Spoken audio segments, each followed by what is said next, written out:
Hi, everybody, who's here and joining us for this discussion. I would like to just make sure my audio's good, and we go from there. I have a lot of notes and want to talk about this current state of affairs. My name is Sandy Shellis, and I am the founder of Environmental Coffee House, right now on Facebook, but we will be moving and expanding to YouTube. And hello, Michael Murphy, who's joined us, and I'm sure a lot of others are going to join us. Today's discussion is really about the Paris Accord. And hello, Erin. And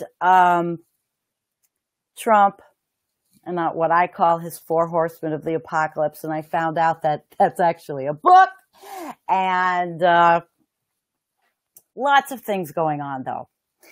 And bottom line about the whole Paris Agreement and everything else is that I want to talk about something that I think is really the bottom line of all this. Okay?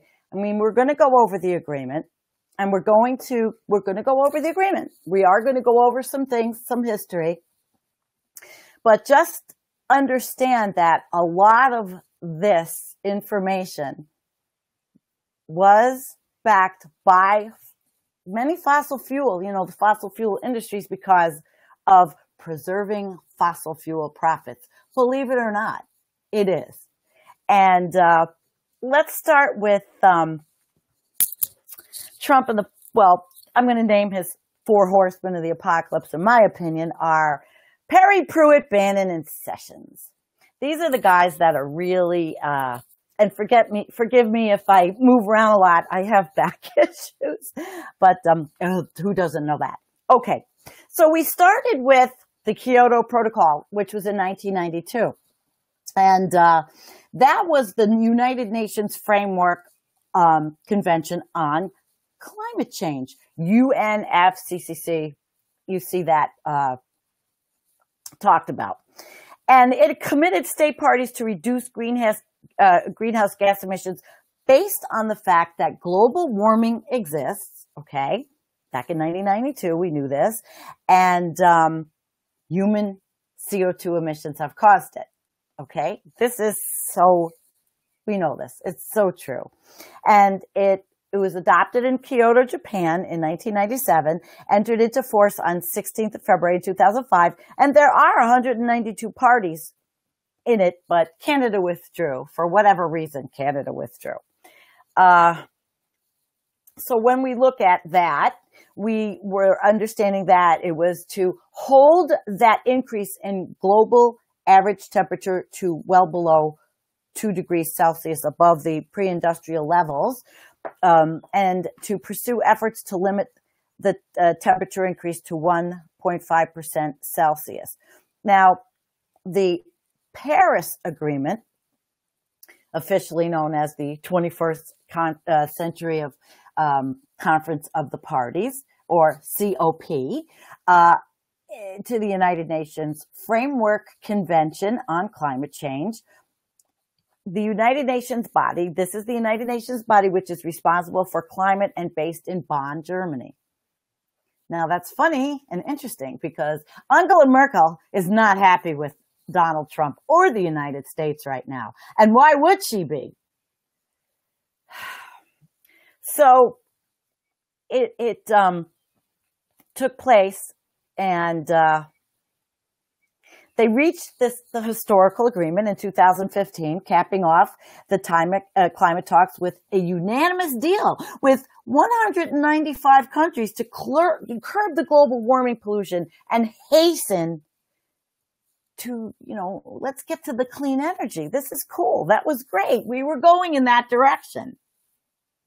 Even though part, in my opinion, of the fossil, this whole climate Paris thing has such an undermining footprint of the fossil fuel industry because they have such a financial stake.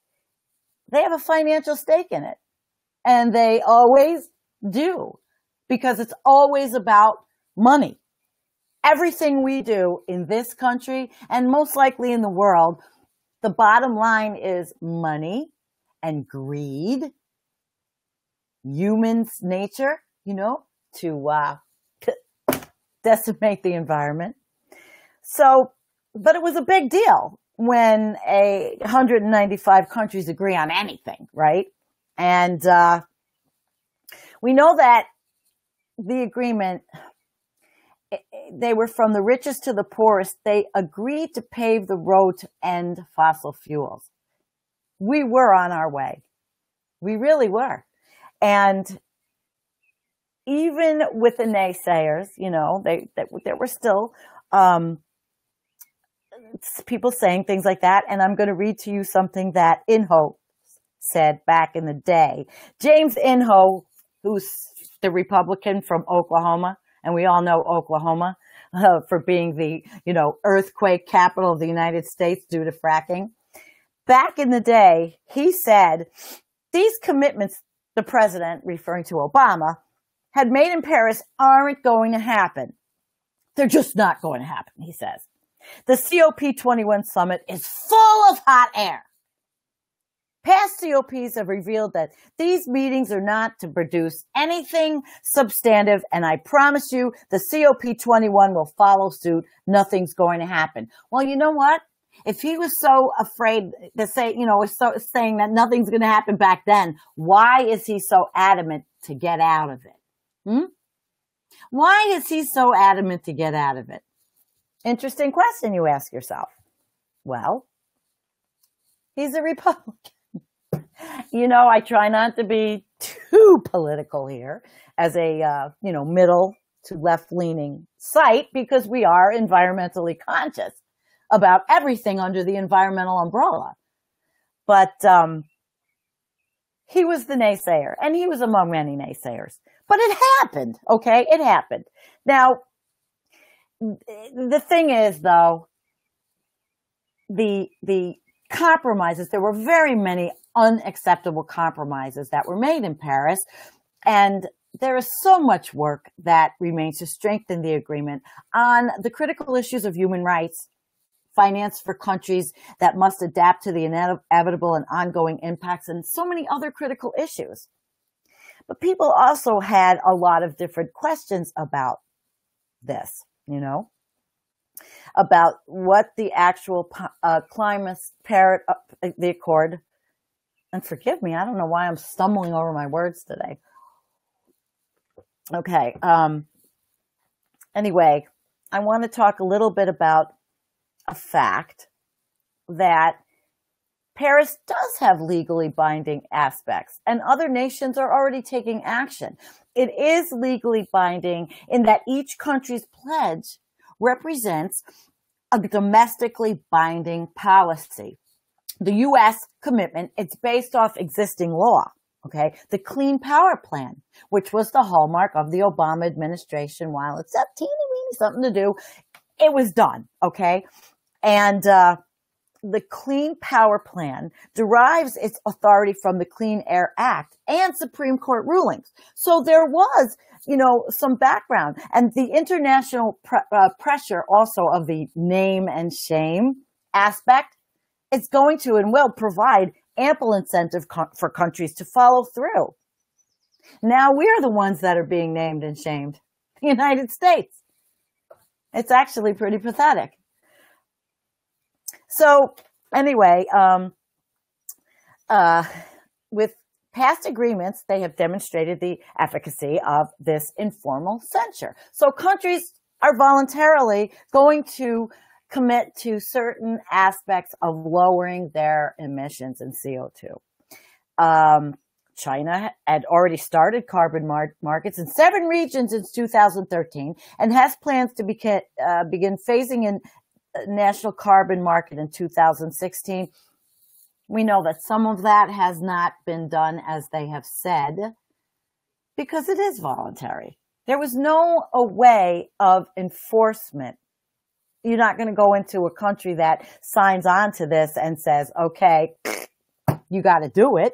It's a thing of being part of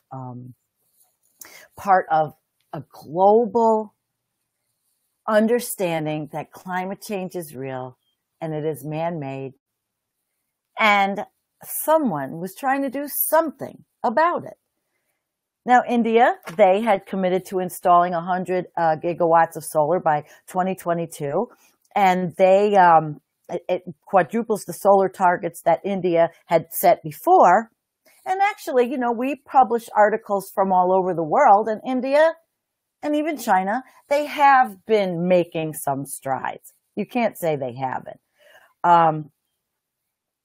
And then we go to the Department of Defense. What they have said is that according to the Department of Defense, climate change acts as a threat multiplier, helping create conditions that facilitate the rise of unrest and provide a space for terrorism to rise and poison.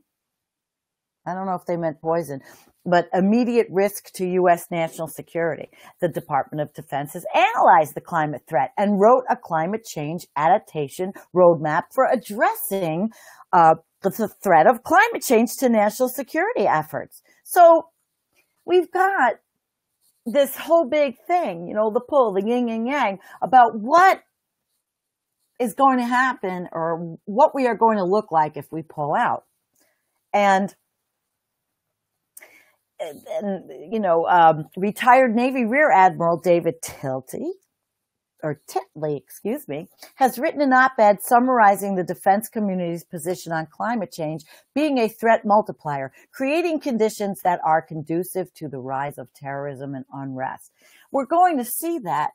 We're going to see that in the fights over water, and the fights over oil are lessening, and it's the fighting over water because the natural resource is being used and abused and taken away from so many people in Mideast and in sub-Saharan Africa. There are so many problems. So the pressure, that this back and forth with the administration likely stems from the fact that officials within it are split, with people like senior advisor, and I don't know where he is right now, Steve Bannon, and EPA, Scott Pruitt urging the president to withdraw from the deal. But then people like Rex Tillerson, Secretary of State, saying that the U.S. should remain in it. Exxon wanting to remain in the Paris Agreement. We'll get to that in a bit. Cha-ching. Cha-ching. Has to do with money. But it was a seemingly, it was kind of an out of a character move for Tillerson. He ran Exxon, and he sent a letter to the White House in March urging the president to reconsider pulling the U.S. out of the deal. And other oil giants, including Chevron, BP, and Shell, have also expressed a desire to having the U.S. remain within the agreement. So it sounds to, the layperson, wow, has the fossil fuel industry woken up to climate change? Oh my God. No, they have not. The reason behind the sudden push to remain in this agreement that could negatively impact the fossil fuel industry has nothing to do with protecting the planet. Rather, it's all about protecting profits. Okay, profits. Oil companies and coal companies are concerned about the fact that the Paris Climate Agreement seems to favor natural gas, okay? Because it has a lower carbon footprint than all the other mess, coal and just all the dirty things. And Exxon is dabbling more and more in the natural gas business. And so they want to make sure that they remain competitive in global markets. So they are not caring about the dissemination of our planet. None of these people are. I'm completely not of the belief that any of them are.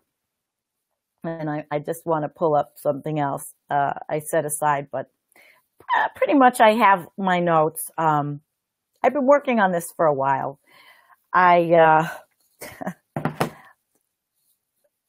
It's just, to me, this whole situation is so, it is concerning, but it's not surprising. It is not surprising. I mean, we knew that Trump said that in his campaign that he was going to pull out, but he is being pulled by both sides of his own party, actually, too. These coal companies, too, they are concerned about losing standing with overseas buyers. The concern is that the company's products will diminish in value or become otherwise undesirable if coming from a country that has not signed onto the Paris Agreement. And you know why? Because countries may be more prone to buy coal from a member country than a non-member country. So if the United States pulls out, these companies are looking and saying, oh my gosh, the United States is going to be behind the curve. Are we going to do business with them? You know,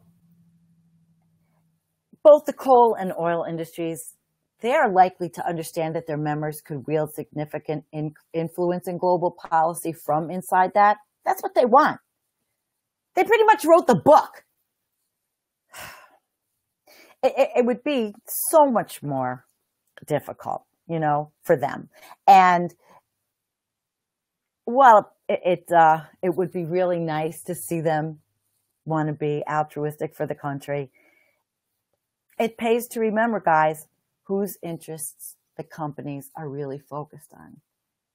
That is their own, not ours, not yours, and not mine. CEOs, profits, it's the name of the game, okay? Name of the game in this end times, which some people do call it. So, in this Paris Agreement, there were a couple of countries that didn't sign, and it was one of them was Syria, interestingly enough, and now it's in ruins. What are they going to be worth right now? The other, Nicaragua, interestingly, boycotted the accord to protest its unambitious initial goals and its failure to legally bind countries to their emissions targets. So Nicaragua was saying, hey, basically they said, this isn't going to do jack shit because there's no enforcement mechanism, but trusting the countries that will, on the good of their hearts, reduce their emissions. So now there was one more, but it was Uzbekistan, but they did finally sign on. So the president, you know, in his zest and zeal, he wants to withdraw because basically I think a lot of it is also getting out of anything that President Obama did. I mean, 45 is a tool, and he is a puppet of an oligarchic nation and an oligarchic world, really, that we are in. I want to go up, though, a little bit, just to talk a little bit back about the Paris Agreement and how it worked. It had a bottom-up structure in contrast to most international environment law treaties, which are top-down, characterized by standards and targets set internationally for states to implement. So unlike Kyoto, which set the contaminant targets that have legal force, the Paris Agreement, with emphasis on consensus building and nice, allows for voluntary and nationally determined targets. So the specific climate goals that are politically encouraged, but they're not legally bound. Okay. And I'm sure we all knew this. You know, we'll look at some comments after I finish this. And the goals are, you know, interesting for the United States because with no legal mitigation or finance targets, the agreement is considered an executive agreement rather than a treaty, really. Because the UNFCCC Treaty of 1992 received the consent of the Senate. The Paris Agreement did not require further legislation from Congress to take effect. So it's a lot different. Now, I'm going to get to something that I think is really interesting, that I want to go over. And if you give me a minute, because actually today I really wanted my printer to work, and it has something got stuck and I can't clean it. So let's see. We can talk a little bit about the money, but I really wanted to talk about some of the things that are happening within our country, and in that push and pull and push and pull. So President Trump, his energy vision is to give American companies more freedom to explore and develop our natural vast resources, i.e., drill. Let's go into the Alaskan Wildlife Refuge. Let's steal bears' ears from Utah citizens. Let's take every natural resource that we have, every state park, everything. Like in Ohio, they're going to drill in state parks where people go jogging because they want to frack. He says, Trump wants to deliver lower cost electricity to American families and remove the regulatory straitjacket that has hamstrung both businesses, large and small. Well, they hamstring so that businesses will want to go the other way. And they don't hamstring. These regulations are critical for our future, for the future of our generationals, our millennials, their kids, our grandkids, everybody.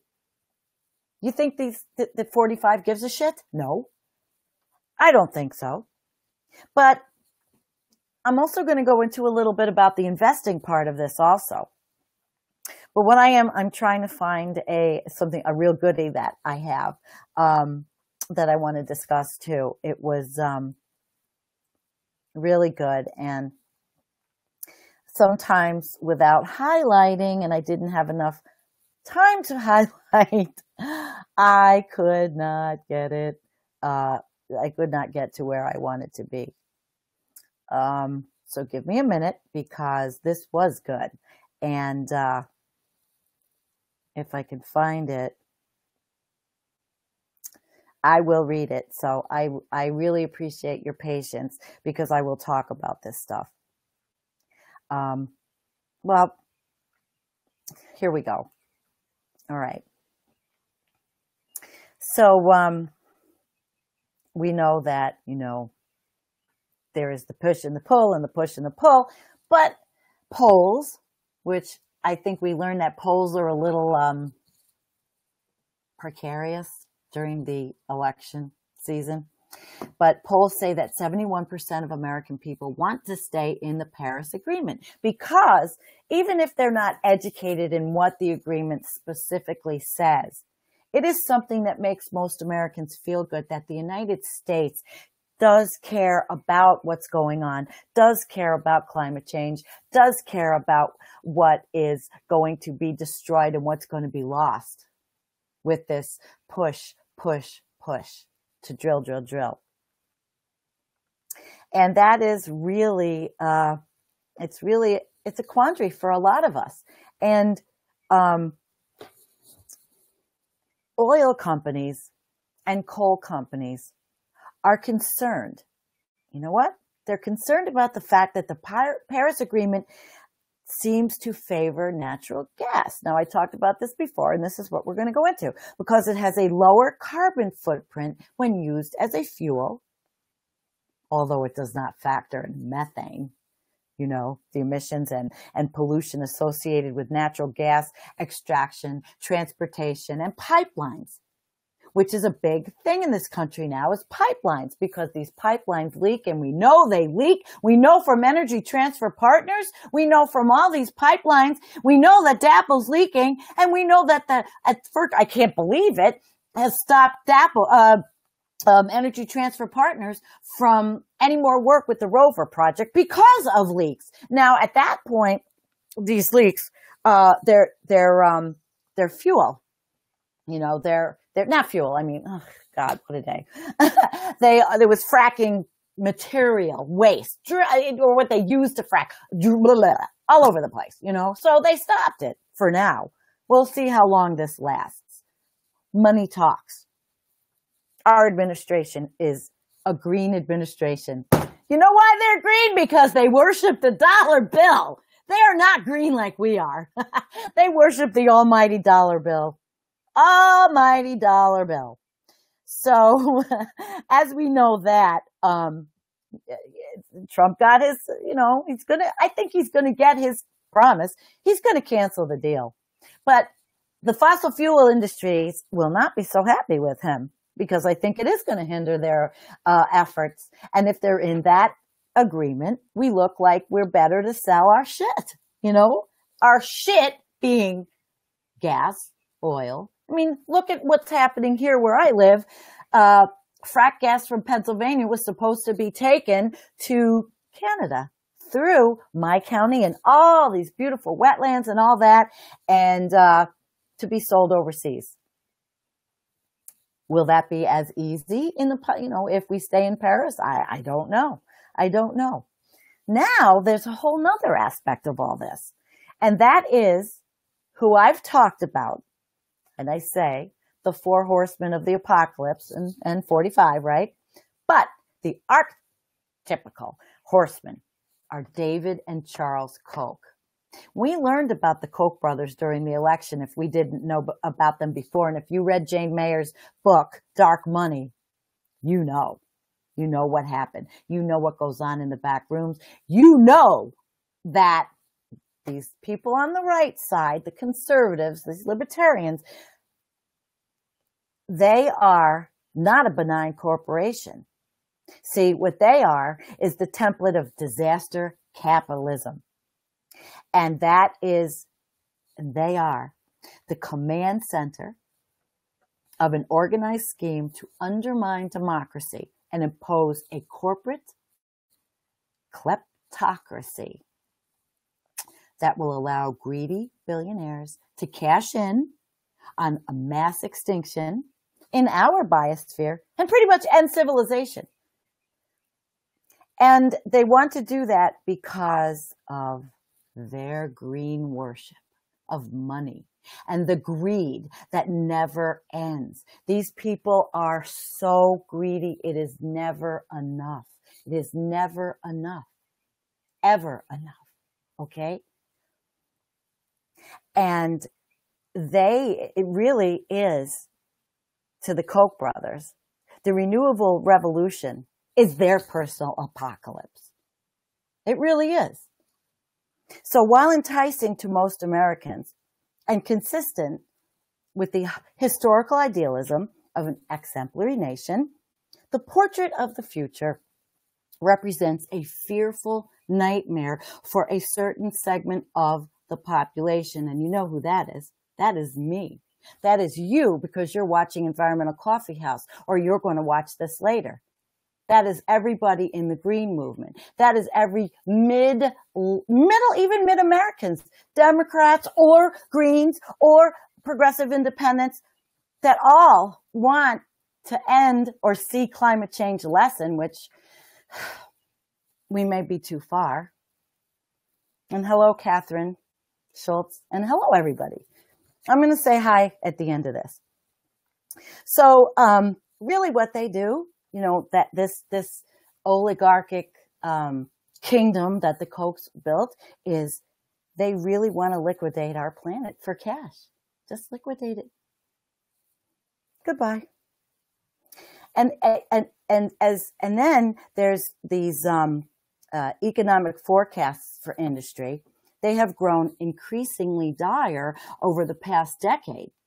And the carbon cartel, and you've been watching this with me, and that's what got us to Dabble. They've moved frantically to build more infrastructure, including LNG facilities, refineries, coal and oil export terminals and rail terminals. And it's all in order to bind up our United States, right? America, Canada, maybe South America, Mexico, in 16,000 miles of new pipeline. It will further shackle our country. It will. And it is. And the fights are going on, but they have more money. They have more money. And it's pathetic that that's what's talking. And talking to 45. And why he got voted in, because people voted against their best interests. And they didn't like Hillary Clinton. So the infrastructure strategy effectively recruits bankers, pension funds, and Wall Street financial houses to the side of antiquated carbon in our civil war. This is a war of our lives. We're in a civil war in our country between the fossil fuel industry and us, the people that are on the right side, the people that can see reality, the people that understand that we are ruining wildlife habitats for money. We are killing indiscriminately, day in and day out. We are polluting the oceans. And 45 and his ilk and the horsemen of the apocalypse, they don't care. Not one bit do they care. The only hope for these investors to recoup their investment is if oil flows continuously through these pipelines for the next 30 years. Occidental Petroleum Corporation stakeholders have demanded, though, that the company produce a report detailing how climate change threatens its business. And this is something that's happening, which I'm going to go into. The resolution passed at the company's annual meeting Friday was the first time in history stockholders at a U.S. oil company successfully required a climate stress test. It's interesting. We may talk about that in another stream. Companies have fought these provisions for so goddamn long, but people are waking up. And if you have retirement investments in public retirement funds, you are invested in the fossil fuel industry. I'm sorry to say. So a company called Westpath Investment Management and the Nathan Cummings Foundation were the lead filers of the resolution. Yeah, resolution. Forgive me, I may not have had enough sleep. So they say the passing of the revolution is a sign of progress. And this was said by Ann Simpson. Now, she is of the California Public Employees Retirement System. They have a lot of money in Occidental and in other gas and fossil fuel industries. So it seems to me that your retirement can all be wrapped up in pipelines if you don't know what you're looking at. My minuscule, tiny little retirement is invested in social choice accounts that I was able to research to see. Everything I have is in social choice accounts or in a 3% earning really nothing. To me, I think sometimes why bother? Because I don't know if the retirement account is even going to matter. So a company spokesman, Eugene Batchelder, he's chairman of the Occidental board, he said the company looks forward to continuing our shareholder engagement on the topic and providing additional disclosure about the company's asset and management of climate risks and opportunities. But the industry has been doing so lethargically, and especially in U.S. firms. Very lethargic. Why would they? I mean, despite the victory for environmentally minded at Occidental, it's not going to be fast enough to slash greenhouse gases. these things that their shareholders want now could threaten their business. So, there were studies, but a new study by a group of climate investment groups, there's a lot of them. I won't name them. But they found, weak goals by these multinationals. They've found very varying degrees of global warming policy. And with 45 involved and giving that impetus to say, hell with it all, why should we have a global warming or a climate change policy when it doesn't really exist? It may take us backwards even more. Now, only 4 companies have really set emissions reduction goals. That's Occidental, ExxonMobil, Chevron, ConocoPhillips, Suncor, Royal Dutch, BP, and State Oil. And in this particular report, which I'm going to try to get all the links, it's going to take me a while because I have a lot of links here. It did report, they said that the report praised European majors, which is State Oil, Eni, and Total, as more climate savvy than their peers, most likely in the United States. It comes as companies are hosting and preparing for their annual meetings, and those are coming up. And I read, and we posted, it's going to be on Environmental Coffee House, about one company's annual meeting. And I'm not going to tell you about it, but BlackRock Inc., which is the world's biggest asset manager with more than $4 trillion, announced in March it would consider voting its stocks at company meetings with an eye specifically to the financial risks of climate change. Okay. Now, the Wall Street Bank, J.P. Morgan Chase and Company, last month, they made a comparable announcement.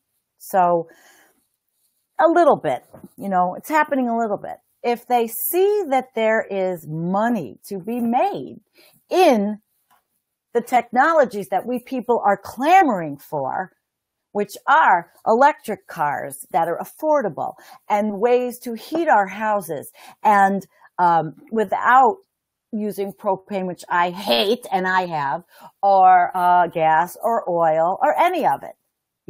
Solar, it's booming. Of course, as solar was getting less expensive and as solar was offering people opportunities financially to be able to afford solar systems, the other side, the fossil fuel industry, was doing everything it could to try to ruin that for the people in the United States. And they put money behind programs to try to eliminate those things from happening. Honest to God. It's very pathetic, isn't it?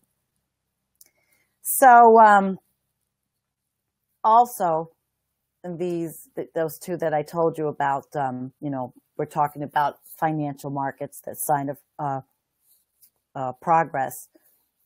Okay, we'll take that, but we'll watch it. It's all with a grain of salt, So, then President 45, he wraps up his tour of Europe and the Middle East. And advocates for and against, including on Capitol Hill, are now really heavy hitters, and I've talked about that before. Nearly 2/3 of senators have joined letters for one side or another in the past 48 hours, with both citing business and the economy. And of course, Inhofe, and I won't say what I really think of him, whining in the beginning and still whining. I don't know why these people keep getting voted in, because they keep lying to their constituencies, just like mine does here, my congressman. Anyway, actually, here's one. The Sustainability Group series, they wanted to weigh in with some of its own data.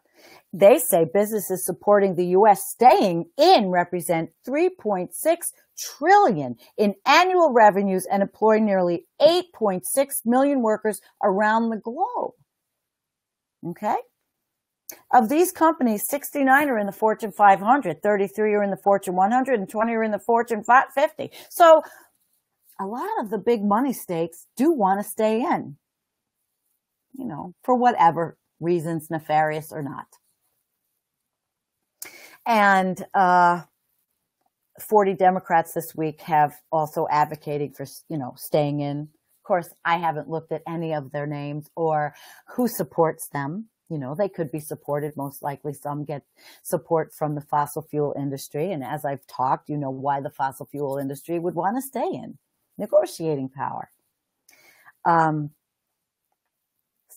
economy will miss out, and small business will miss out on vital investment and job opportunities.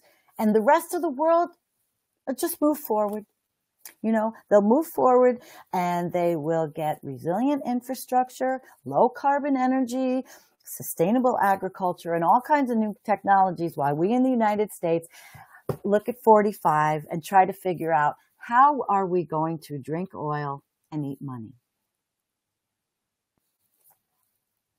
But in whole again, that Oklahoma lovely guy, one of the deal's loudest critics, he delivered a speech arguing that even if Trump pulled out, the U.S. will still have a seat at the table by way of the United Nations Framework Convention on Climate Change. He says, U.S. influence, of course we're a laughing stock, but U.S. influence, not the loss of markets, was the biggest concern for corporations that want to stay in the deal. The excuse they use is having a place at the table, when in fact they've already got a place at the table, and they have since 1992. This is Inhofe. So he doesn't think it's a valid objection or argument. And of course, Mitch McConnell, our favorite, he joined that and other GOP heavy hitters that also get a lot of contribution money from the Koch brothers and that ilk. They say get out. But I guess they're not getting the message from their fellow fossil fuel industry people. So there is definitely a pull in the country. I think so. This other person, his name is Thomas Pyle, and he led the Department of Energy transition team under Dancing with the Stars, Rick Perry.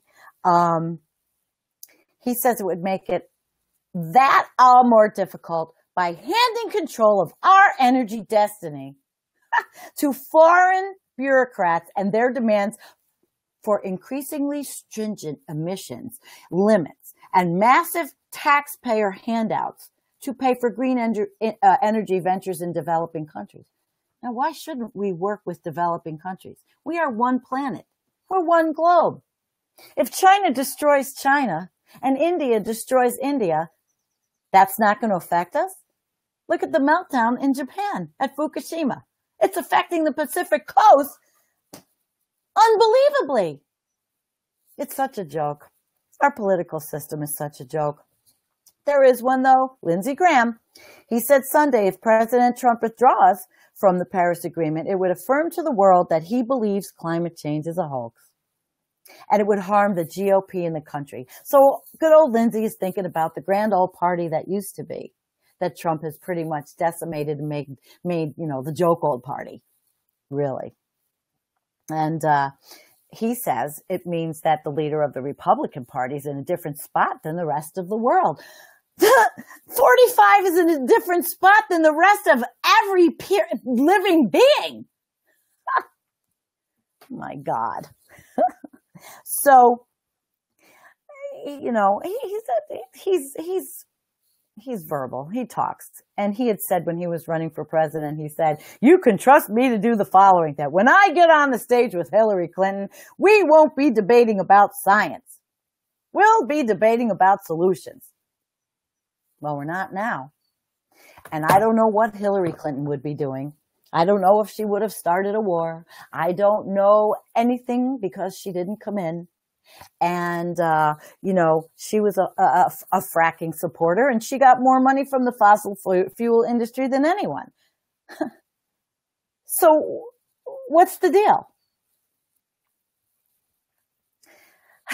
So as I wind down, I just want to say, that we know that the Paris Accord, it did not set high enough standards to thwart global temperature rise. And as we see by everything that I publish, it's not happening. But he says that it's going to put together a mechanism to do so. And that was what our president, Obama, said, former President Obama. He says we have to lead the way, calling for continuing leadership from big emitters, including China and the United States. But truthfully, he says the same thing, withdraw from the deal. The jury's out a bit for me. I think, honestly, even though the fossil fuel industry has such a hold on us, and such they probably wrote part of this whole Paris Agreement to begin with. And I don't have that in front of me. But what can we say? So I'm looking for one more thing that I wanted to show you guys. And then we'll take a little, I'm frozen? Oh my goodness. I hope I'm not frozen. Well, I shouldn't be frozen. Let's take a look at some of your comments. Somebody says I'm frozen. I'm probably frozen there, Michael. Nobody else has said so. And I'm going to go back down a little bit. And let's look at some of our comments from our great friends and supporters. And let me tell you guys, I appreciate all of you every day. And of course, sharing our content. I think I'm only frozen for Michael. And Michael had said hello in the beginning. Hi, Michael. Hi, Michael. So anyway, Rachel, our friend Rachel Collier from Canada, she says she can't believe Trump is going to back out of the Paris Accord. Just more of the beginning to the end. Yeah. And M. Stevens said, hi, everyone. She joined us. And quite a few people. Ralph Gonzalez, he had to say, how is engineering and HARP contributing to climate change? And could that be most of the cause? Well, you know what, Ralph? We're not going to talk about that in this one.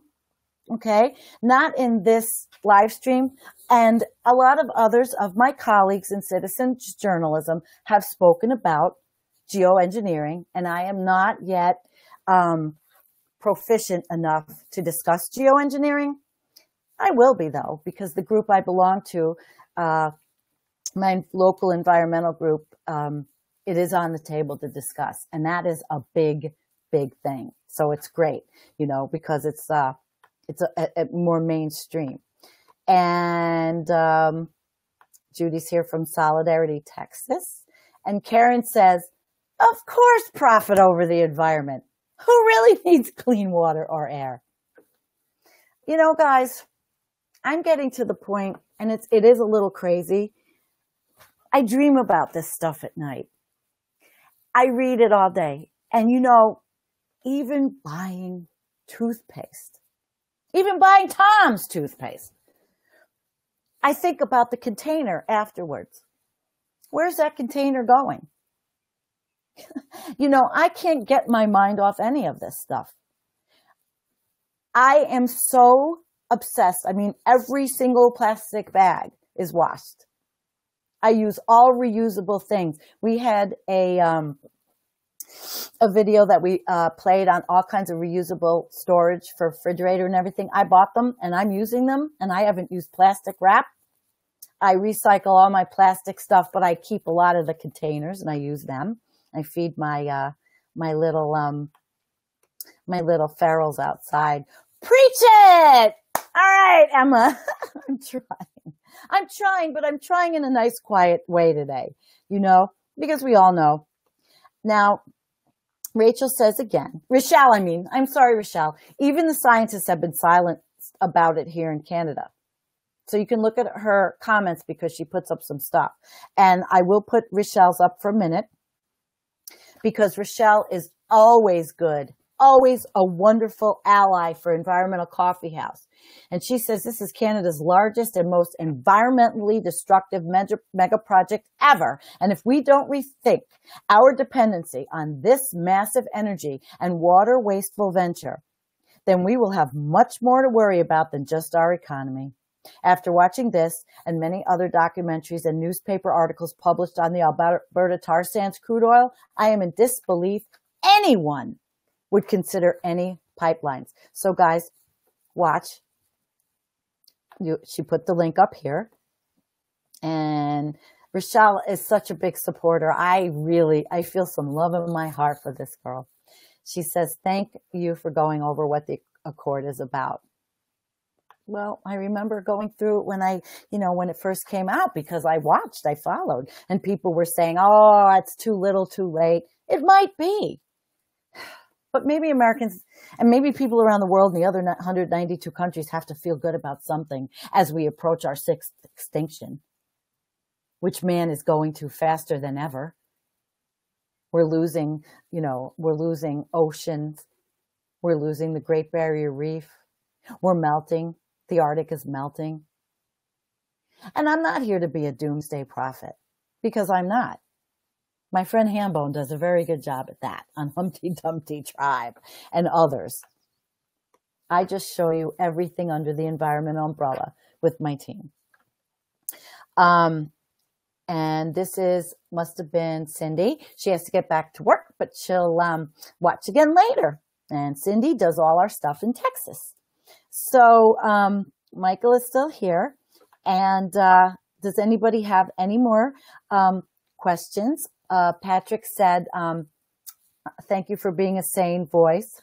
Well, I'm trying to be a sane voice. I had to be sane for a long time. You may ask my husband about my sanity a little bit more, but in my position in the university, I had to be sane, because I was taking care of people's money and paying them and giving them their benefits and taking care of their equal employment opportunity and making sure no one was discriminated against and making sure that if there was discrimination, that it was gone, doing investigations, doing mediations, the whole gamut.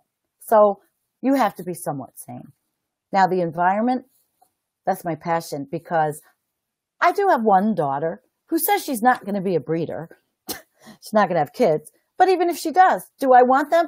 I don't know. Do I want grandchildren? I really don't know. It's kind of scary. And we already put Karen's up. So I think this has been a pretty good discussion.